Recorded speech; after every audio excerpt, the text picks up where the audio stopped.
जो कौमी परचम है, इस कौमी परचम में पहला कलर जो है वो ज़ाफ़रानी, दूसरा कलर है सफ़ेद और वाइट और तीसरा हरा। तो कौमी परचम जो ज़ाफ़रानी है वो इस बात की दावत देता है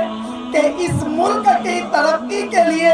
मुल्क के एक एक बाशिंदे और मुल्क के एक एक रहने वाले को हिम्मत, बहादुरी और कुर्बानी का मुजाहरा करना पड़ेगा। और जब आप कुर्बानी का मुजाहरा करेंगे तो उसके बाद दूसरा कलर है सफ़ेद कलर, जो इस बात पर दलालत करता है कि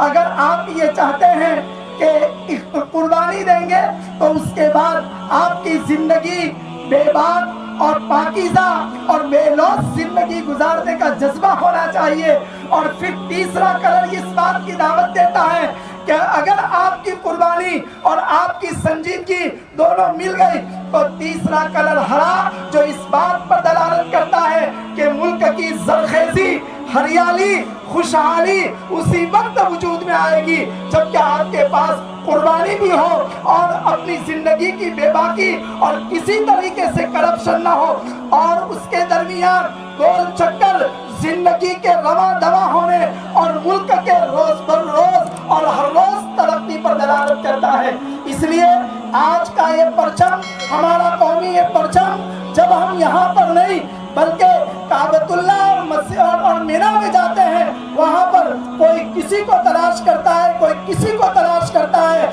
लेकिन हिंदुस्तान का वफादार मुसलमान वो ये कहता है कि मेरा तिरंगा कहाँ लहरा रहा है ताकि उसके तले जाकर मैं अपनी सांस को इत्मीनान के साथ गुजार सकूं। यह है हमारे इस मुल्क के एक एक बाशिंदे की अपने मुल्क से मोहब्बत।